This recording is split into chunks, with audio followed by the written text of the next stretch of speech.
What's going on, everyone? It's Jerome Reid here, and I'm joined today by my very good friend, Oje, aka Oje the DJ.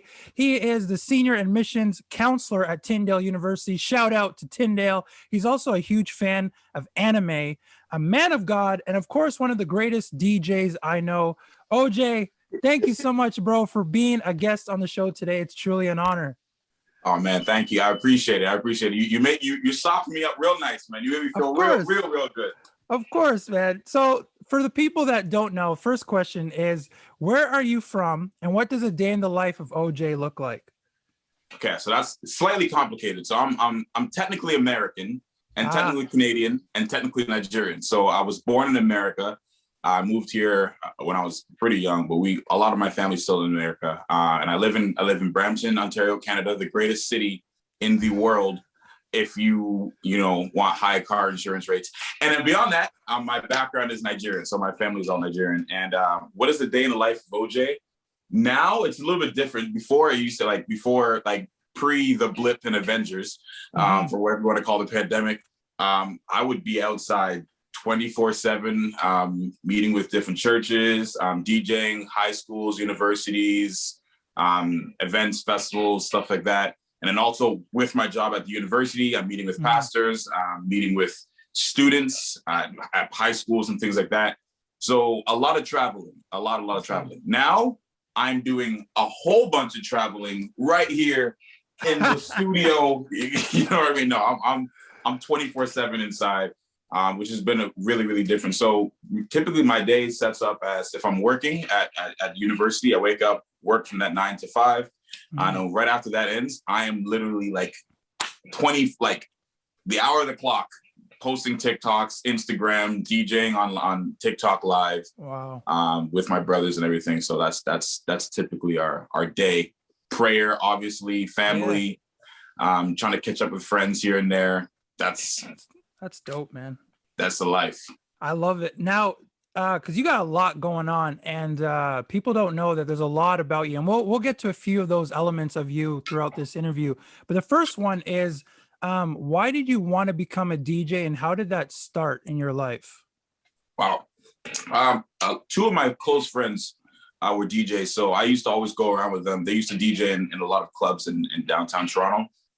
So typically I wasn't really a club guy, but what I would do is when they have like house parties or stuff like that, and they're like, hey, come along with me just in case if I need to use the bathroom or I need someone to carry whatever, every once in a while I'll go. I want to say maybe 2 or 3 times, like max. And then one day randomly when I was in uni, me and my friends are like, let's have a house party. So we have this house party. We're expecting like 10, 20, 30 people to show up. 200 people showed up, all right? Wow. So it was a lot of people that showed up. And then we're like, yo, we need to play some music. And I'm like, oh, I have this program that my friends usually use at what's it called? It's a computer program. It's called Virtual DJ. Every DJ I think has started on that is the most bootleg type of DJ, but it's solid. It's good. Like it's really good programming. So I did that, and the people there were like, yo, that was like really good. And I'm like, was it? I don't know. The party didn't even last that long. Police shut it down in like maybe max like an hour. Wow. Because there's too many people. But and then so one of the guys there was like, hey, that sounded like really good. You should like DJ for like the club in town. And I'm like, I don't think it's that serious. And they actually called it the club. The club told me to come, start there. And I started DJing in the university city that I was at the club in the town. There was around 1,000 people that would show up for the club. Wow, so man. It was cool. And it went from there to like, it just kind of skyrocketed. We did a bunch of events. It's this one guy named Dom with Technicolor Dreams. So that we took from there, we started going to city hopping. So we would go to every university city and go to the university there and do this paint party show, DJ, throw paint at people, and come back and do school the next morning. It was pretty cool, man. I love that. Now, you said something earlier, which I found was hilarious, but it's actually relevant to where we are right now. And it's a fact that a lot of us are inside, surrounded almost 24/7 around our own 4 walls. But you mentioned that you're doing, DJing online, and then you're doing a lot of videos. And if people don't know, Oje has a lot of videos on his Instagram, which I will link in the description below. But OJ, you have what I like to call the content creative mindset, where it's like you create these videos that like people are thinking certain things, but they're too afraid to create it or to express it. You do it anyways. And I love it. Like you did counseling as Disney characters. I've seen videos of you literally talking about, the pandemic and how if you want to come to Canada, we got all this space. Like there's a lot of things, but the question I want to ask you is, where does this inspiration come from behind your Instagram reels or your social media videos? Oh, man, that is a good question. I wish I could say it's only me. I wish God give this all this creativity. It's me and my brothers. Honestly, Osa and Karina, or Frozen Kaze, Kaze as they go by. I guess maybe because of how tight we are, we kind of have these ideas that go on, and we've been making these videos for I don't want to say since we were young. The thing is, we had nowhere to post them. Yeah. We had nowhere to put the ideas. We're like, let's make YouTube videos. But we didn't really know how to make YouTube videos. So we'd make these videos on our phone and it would never see the light of day. There's great content that we've made that is just sitting somewhere in a file somewhere. But that's kind of how we are. We like joking around. But it's also, I think what we found it as a way is that it's easy to connect with people through comedy, through fun aspects, especially as a Christian. A lot of people don't want to hear the gospel just straight as the gospel. They want to follow the person. And if you follow the person the same way Paul says, follow me as I follow Christ. That's typically what we try to do. So we try to make people laugh in hopes that they're at least a little bit softened to us, at least when we speak. And so we can talk to them about God. At the end of every TikTok live we do, we always make sure we pray for people. So we ask people, do you need prayer requests and whatever? And the first time we did it, we were kind of just like, okay, this is going to be, this is going to be rough. Yeah. We were surprised that people were throwing us serious prayer requests. Wow. My parents going through this. I mean, it's also a pandemic, right? So people are having some rough times with depression. People have to hand in assignments. People are losing jobs. People are looking for jobs. So we just use that as an opportunity to kind of pray for people. And it's been awesome. Some people don't even believe in God, still sit around and just wait, just, simply because I guess hope is a big thing right now. So that's kind of, I guess that's the primary purpose behind our thing, is just make people laugh, bring people joy. And slide in the gospel wherever it fits. That's exactly it, man. That's exactly it. And I think the best part of that is you're not just, utilizing the platforms for your own personal benefit, but it's also to help benefit other people and encourage other people. And it's crazy to think that the videos that you mentioned, you've probably been doing it for years, and people think this whole overnight thing, you just become famous overnight or whatever. That's not even a thing, because I've talked to so many people and all of them are saying, I've just been doing this for years and just one lucky video, sparked. It just takes one. So I follow this YouTuber. He talks a lot about TikTok, but he always says this one thing, and it's so true. He's like, you are one post, and Gary Vee says this as well. Yeah. You are one post away from your life completely changing. Yeah. The one American video they're talking about, we made that when I was sick with COVID. It was just wow. The idea came up, and my brother, who was also sick, I was stupid sick, but I'm like, Kurt, I want to make this idea. Let's do this. Let's just record it. And we recorded, I think, 3 takes of it. And I was so sick. I'm like, it was it's not looking through. It's not looking good, whatever. And then we finished it. And I'm like, you know what? I don't care about this. This is stupid, whatever. Yeah. I'm like, I'm finished. And Krina's just like, just post it on Instagram, whatever. So I post it on Instagram, leave it, whatever.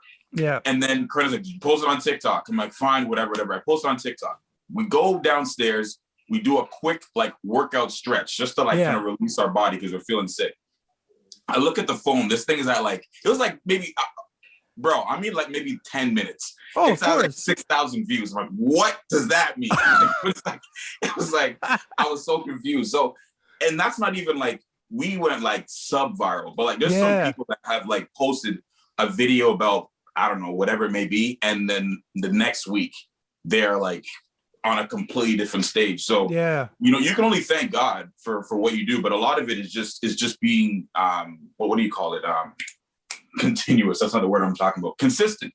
mm-hmm. You know, like you're gonna feel like some days when you're making stuff and there's gonna be like one person that views it, and you're gonna be like, yeah, you know I mean? I quit. Yeah, exactly. You know, I quit. Like, I'm gonna be done, and then there's gonna be something that blows up, and you're gonna be like, awesome, great.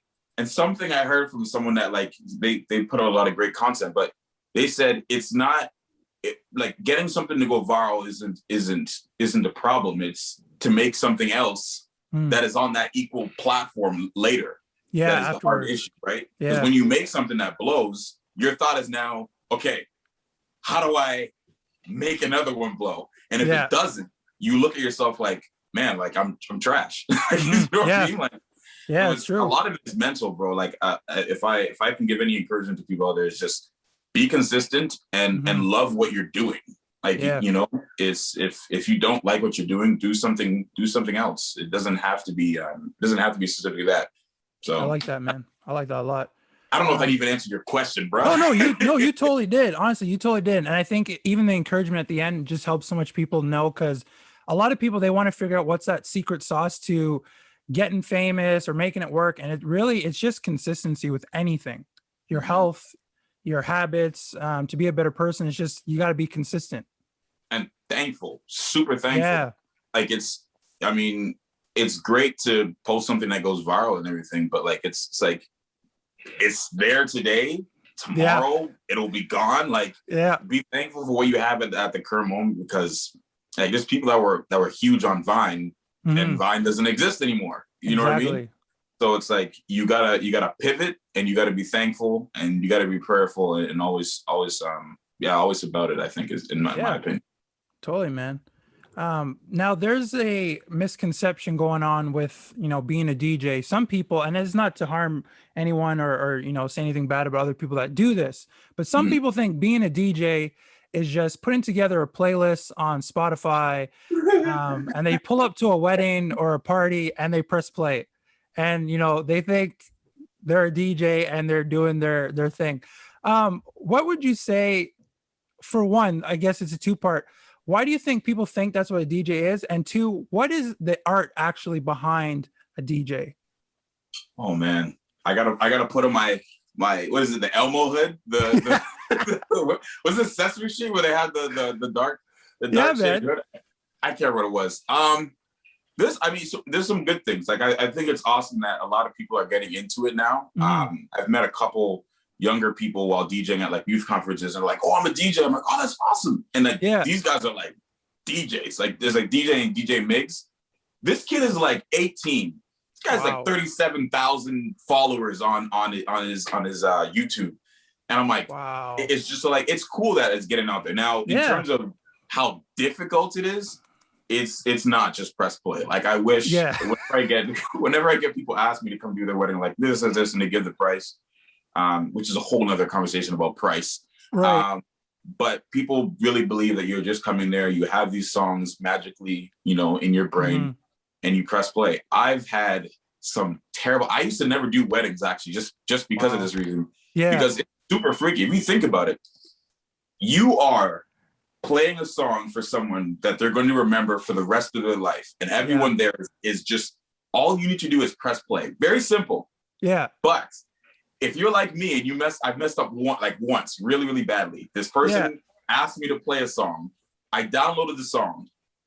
Not smart. I didn't run the song by them just to make sure. Because I'm like, it's a song. So it starts, you may now kiss the bride, blah, blah, blah. Walk out, the walkout song.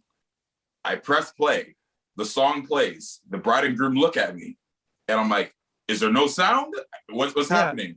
They're like, and I'm like, oh, what does that mean? Yeah. So I'm sitting there, I'm like, okay, like, so I restart it, and they're just like, and then I'm like, what is that? So I look at the title of the song, and I'm like, okay, maybe there's a double version of the song. So I look at my computer quickly. This is all happening at the same time. Look at my computer quickly, look for another version of the song, throw it up, play it. They're like, still nothing.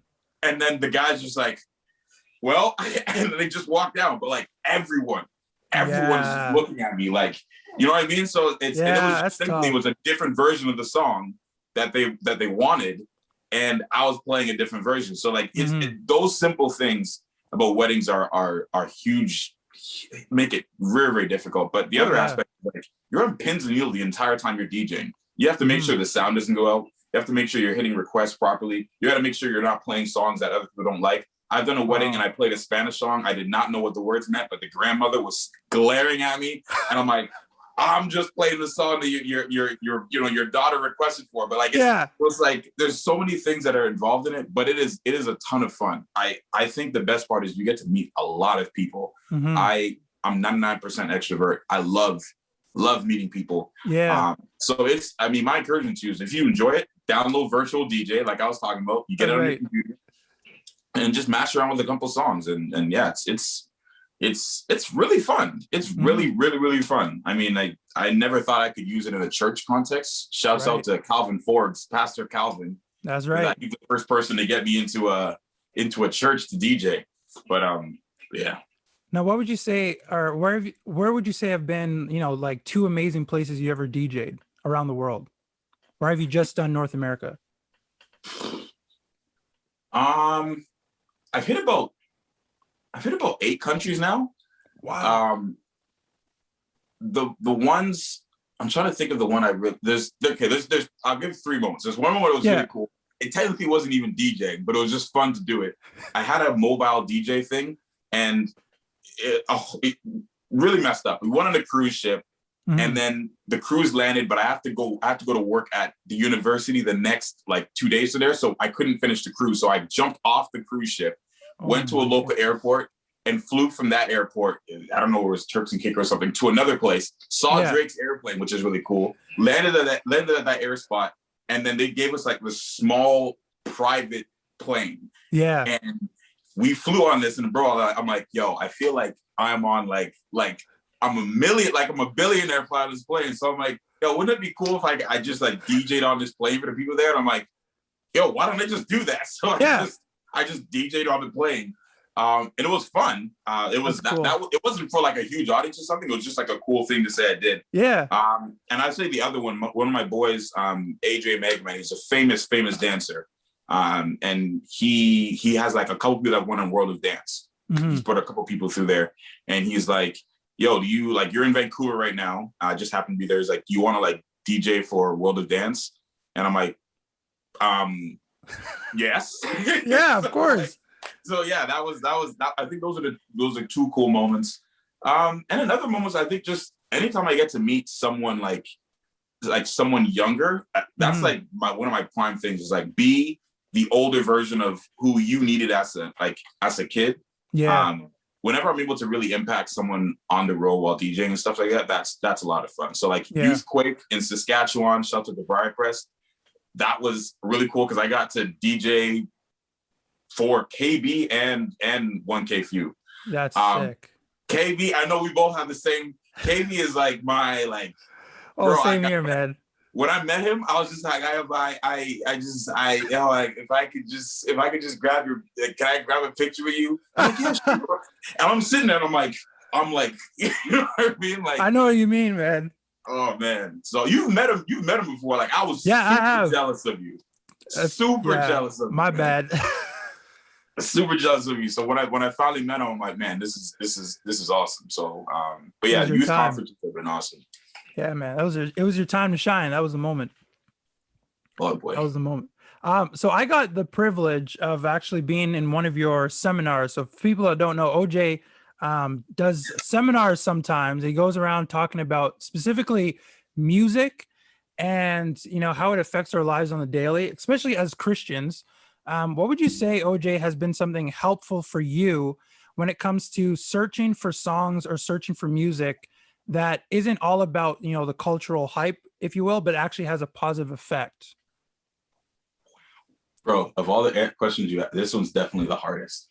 Wow. Okay, you're gonna have to unpack that question again. I'll break it down. Deep. I'll break it down. So, when it comes to being a Christian, a lot of times we like to just listen to music that's hyped, and the culture is all over it. but we don't know that it's actually affecting us. And so Mhm. how can we look for songs, search for songs that's actually benefiting us in a positive way? Okay. So there's two sides of this. And I always have to give the two side because I DJ in a lot of spots that aren't Christian. But I still think people should live their life knowing that like the things you play in your head make a big difference. Yeah, exactly. So I'll say the first part, then I'll say the Christian element.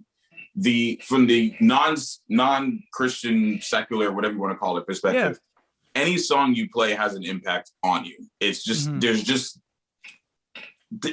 you can overpower some of these things sometimes, but for the most part, there's a reason why, like when you play, like they have theme songs at the beginning of shows. It's to hype you up. There's a reason why there's music playing at a basketball game because it gets basketball players hyped up.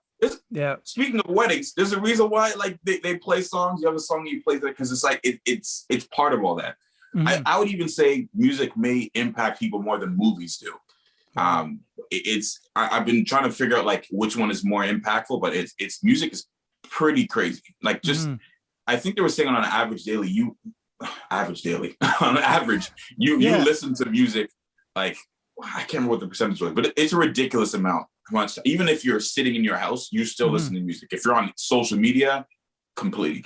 So I would say make sure that the music you're listening to is not putting you in a mood that is contrary to how you want to live. So if you're sad, don't listen to sad music. Like it's going to make you sad. If you're in a rough time, the best type of music to listen to is something that's happy.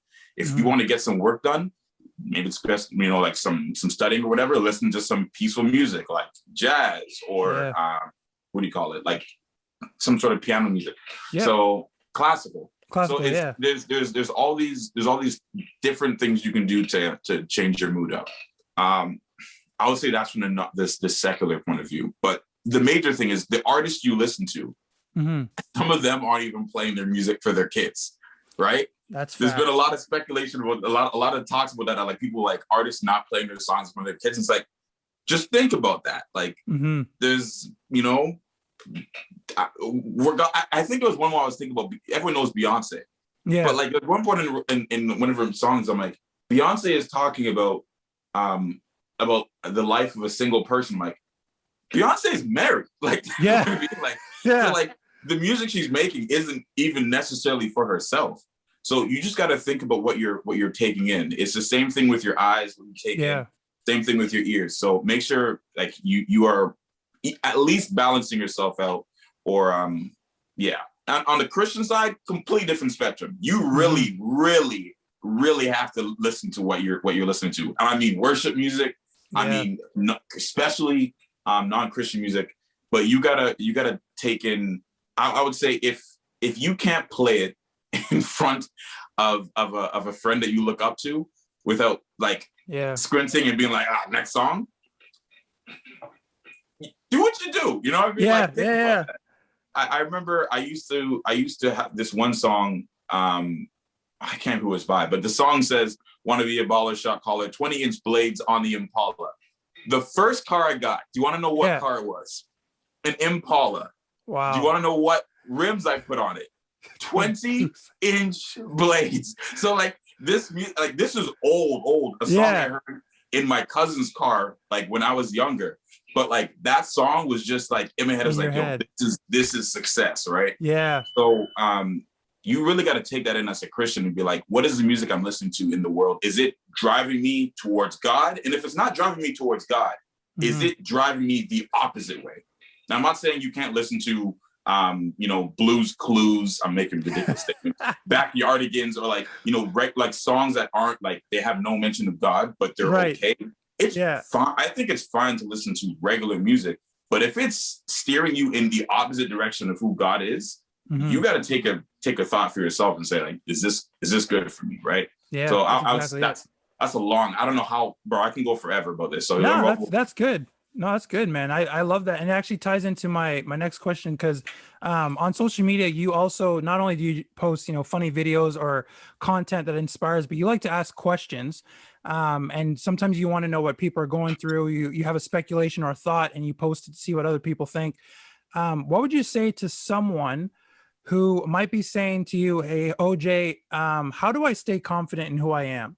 What would you say to that person? Ooh, accountability, friendship.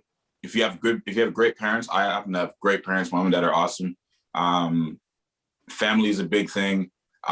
Reading your word, like the Bible is, people call it basic instruction before leaving earth. It is not basic. Like it is not basic. No. Like the things that they're going through there that they talk about, they're like, they're eye-opening. So I would say a good way to do it, if you can, start off your day with your word. I'm not saying like crunch, a dissertation, in an hour before you wake up. But like, even if it's like a Bible verse, like that Bible app, I swing open the Bible app, take 50 minutes of my day.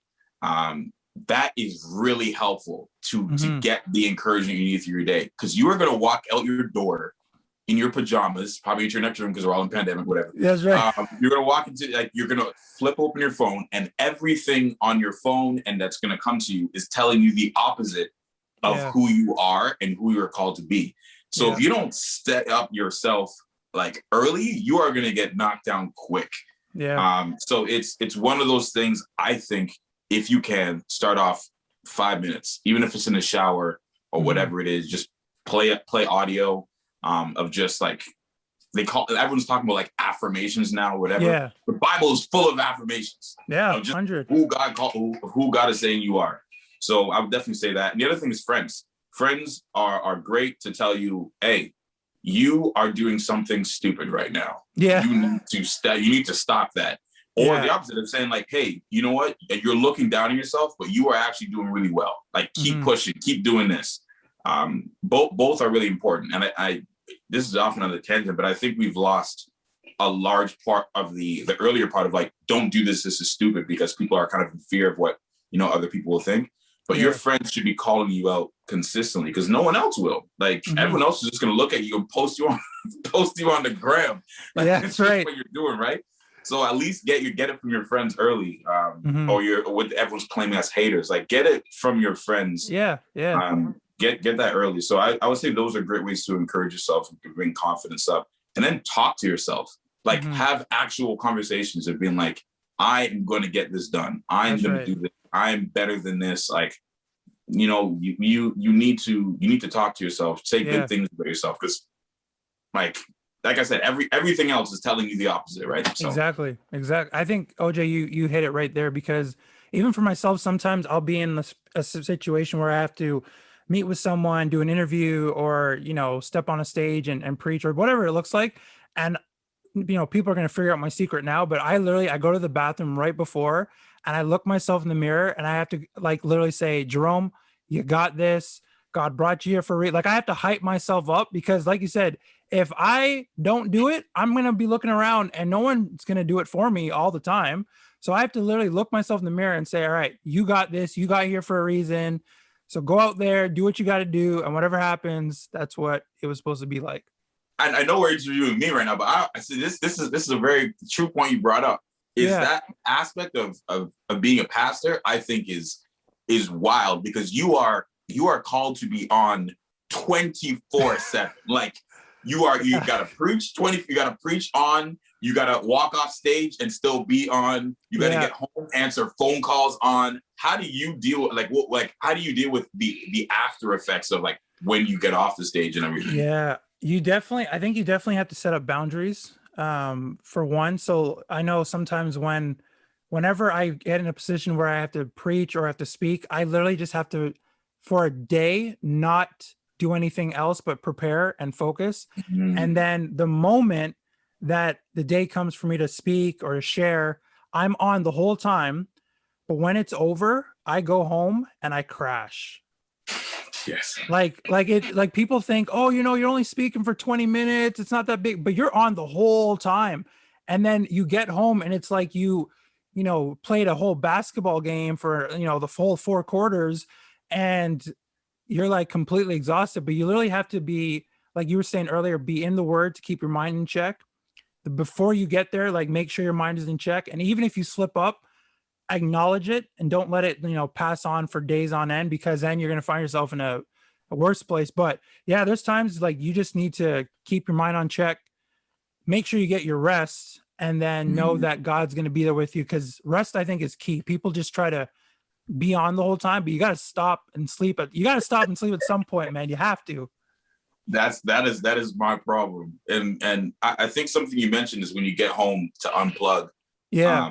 It's a big deal. And also to add on to that, because we're all at home, a lot of us aren't seeing a lot of people. I think this is one of the greatest moments in history where you can like butterfly cocoon and come out of the pandemic, come out of the quarantine, come out of whatever, a completely different person. Yeah, it's true. And I listen to Steph Curry a lot because, you know, Steph, Christian, baller, he's GOAT. Right. And Kobe. So those are two people I listen to a lot. They have work ethic is similar. Kobe is just more of like a raw beast, whereas Steph is more of like, he's calm, but he's still a beast. But something I learned from both of them is they put up, I think Curry was saying he does like 200 shots after his game or something like that. Or something ridiculous. Something crazy like that, yeah. And then he goes home, and then you hear from like Aisha, he's like, he comes home, eats popcorn, he's playing with his kids, but like, he's off. Right? Yeah, that's it. He unplugged. He's off. Yeah. LeBron, the same thing. I heard LeBron said like at one point he didn't touch a ball for like quite a bit of time, but he's with his family. And like for me, one day I want to have a family, like I want to get married and everything else like that. So I'm looking to these guys and saying like, what are they doing that like enables them to continue on? And you mentioned one big thing is rest. And I think unplugging is two big things. You need to know, to know your boundaries and when to take it off. And I need to learn that, to be straight up. No, like, that's good, man. And if you learn it now, even beforehand, I think it's better because you don't want to be in it. And then like your marriage is struggling, you're a dad and you're never home. And then now you're like in counseling, which is nothing wrong with counseling, but now you're 5 years in trying to figure out where did I go wrong? And then they counsel you and it comes to, 15 years ago, you never learned to rest and it's not something you're still doing today. So it's good that you know now because then you'll be set later. That is 100% me, man. So I'm trying to learn. You got this, man. Now I'm going to ask you a question that is going to bring you back to Sunday school days. Shout out to Sunday school. Okay. Let's go. This is what the question is. So you have to pick someone in the Bible that you can relate to and share why, but it can't be Jesus. Yo, this is whatever character I pick, someone's gonna judge me on. Don't worry about them. This is just you. Any character you think you could relate to in the Bible, but it just can't be Jesus. Because everyone picks it. Yeah, everyone picks it. I used to have another person I was going by. It's been a while since I used that character, but I would say a person in the Bible, two people, Moses and Paul, for two different reasons. Moses, I would give a ton of excuses to not do what God is calling me to do. And I feel like he's called me to do something important. And I keep giving reasons. I don't have this, I have this, this is this. But one of the major things I've always used from his story that really resonates with me is when God calls Moses to go out and to go to his people, he says, blase, I can't do it. The way my bank account's set up, I can't, blah, blah, blah. And then God says, okay, well, you know what? Don't worry. I have Aaron coming down the road to help you out with that. And the one thing I've always said is, God, I never want to see Aaron. It's a weird, twisted way. No, it's true. But I just I never want it to be a point of fact where it's like God's like, fine, I'll send you Aaron. Because Aaron was coming regardless. God was already sending Aaron to help him anyways. Yeah. But Moses was trying to give excuses and whatever. And then it became a negative thing. So in my head, I would say, I want to be to the point where God says, do this. And I'm just like, I can't do it.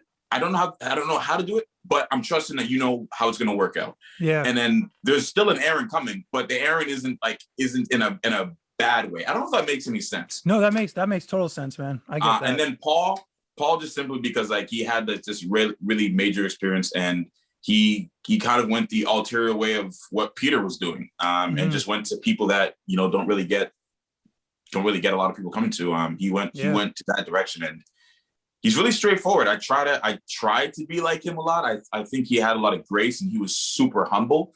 I don't want to say I'm like him, but I want to say I want to be like him. Even in the type of people I'm speaking to, I want to be speaking to people that never heard of God before, and be that one that one little droplet of like, oh, maybe God isn't the way I thought he was before. And just kind of open our eyes up to that. So similar to Moses, but I want to be more like Paul, if that helps. Yeah. No, that makes sense. I love that answer. I love how you just shared it. Like you just went out there. Because the thing you talked about with Moses and Aaron, that is a thing I don't think a lot of people think about, because literally Moses said, I don't know about this part. And so God's like, well, don't worry, I'm going to bring someone. But I think a lot of times we just have to have that mentality that if God says do something, do it. Because there was a time where I was at some kids camp, and we were all praying, and I felt the need to pray out, like they asked us to pray, and I felt the need to pray out loud for something specific. And I just kept questioning it, saying, no, God, it's not the right time. I don't think I should. And not even 10 seconds later, there was someone else in the same room who started praying, and they said the exact same words that I was supposed to say.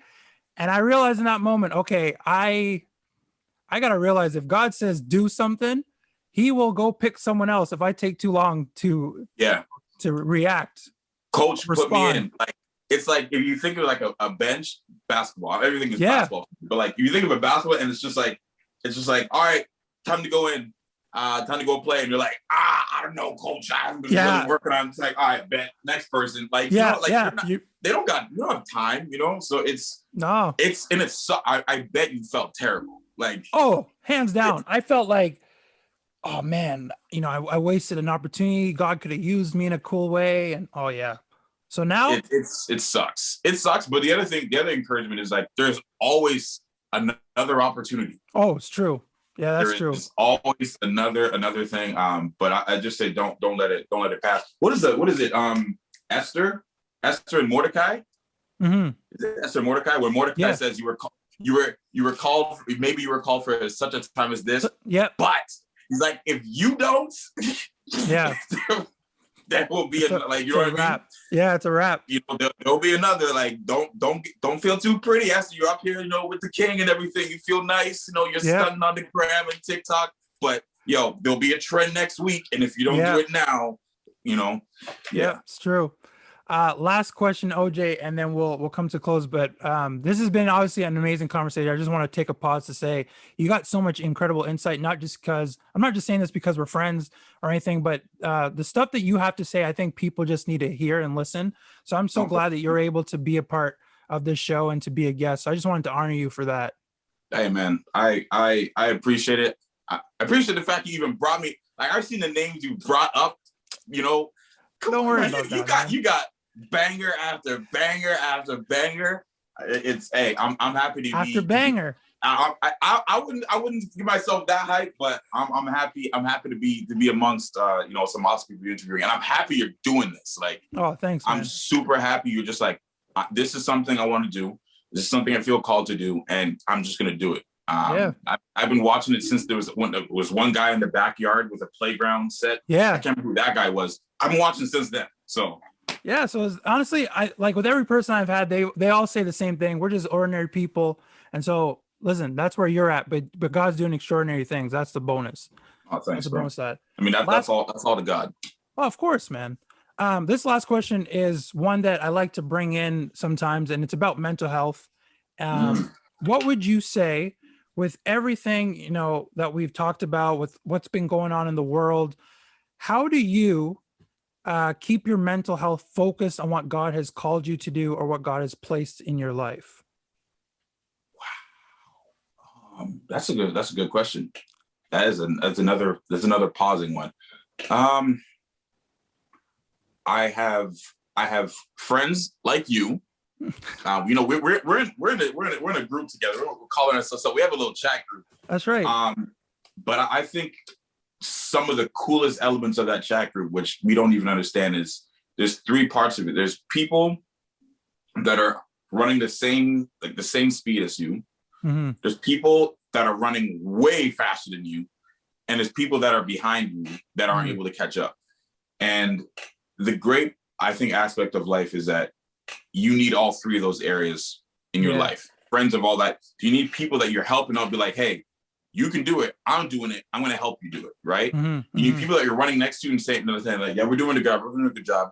And then you need that guy that's like out front that you're like, this isn't it. There's still more, right? Right. Yeah. So I'd say my friend groups and all those kind of things help me through those areas, whether it be mental health or to be confidence. But there's time when I'm feeling super depressed. Here's one major thing. I'm a single guy that's Christian, that's in a position where he is literally meeting nobody anymore. Like, yeah, it's the tough. single Christian community right now they're like, yo, man, what are we like, you know what I mean? Yeah, man. Like, God, how am I supposed to find someone when I can't leave my phone, you know? Yeah. So it's one of the good things I think to look to that is I can look at my friends that are married and be like, hey, my boy, this is random off story. One of my boys met his wife from TikTok comment section, a TikTok comment section. Wow. She posted a video. She said, he who finds a wife finds a good thing. Hey, I'm a good thing. And he wrote in the comment, hey, good thing. And she wrote back, this is like a year ago. Yeah. She's in like another part. She's in America. He's in Canada. They meet up. They're married now. Like, wow. You know what I mean? Like, so I look at those things like, okay, situations can happen.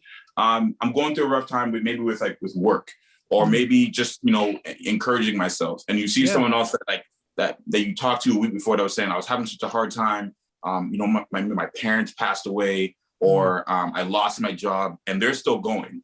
You know, and you look at them, you're like, okay, if they're still going, I can still do it. Yeah, and then when you get that, you look back at your other friend who's having a hard time. You're like, listen, I know it's rough. I know it's tough, but like, I'm here with you. You can do it.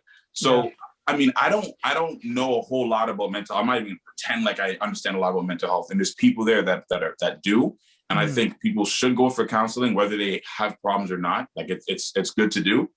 But I think a large part of the reason why I guess I stay above water with my mental health is I try to communicate. I try to talk with friends, with family. A Christian relationship is not meant to do alone, you know? We are called to be with people. Jesus could have came to the earth and did everything in one day, wrapped it up and been like, see y'all, I got to catch the next episode of Netflix that I'm going to be creating in like 2,000 years. You know what I mean? Like, he could, but he chose to do it with 12 people. One of them who he knew from the beginning was going to be a backstabber, Kawhi Leonard. And leave, you know what I mean? Like, he knew it from the game, from set. So if Jesus did that, like, how much more should I do that in my life to have people around? So the area I'd say for mental health is just is people. People. And I get you can't see people, but you got Zoom, you got FaceTime. Someone else is mentioning, like, if this same exact thing happened 30 years earlier, we would have been like, you know, in the 1918s when the flu pandemic happened. Like, they went through this exact same thing without TikTok, FaceTime, Yogo, Facebook, airplane. Like, they didn't have any of that stuff. Nothing. So, you know, I can only thank God for the time period we're in. And it's just, I think friends and obviously God, you know, and your Bible. That's right. Not basic. Yeah, not basic at all. Hashtag not basic. Hashtag not basic. That needs to be a thing. That needs to be a thing. Yeah, man. Honestly, OJ, I love it. And I just know so many people are going to be encouraged. And I want to encourage you to continue doing what you're doing. Like you said, you know, obviously we're boys till the end. So I'll be praying for you, supporting you. Hopefully one day we can meet up sometime soon. But until then, enjoy your day and we will talk soon, my friend. God bless you all. Bye.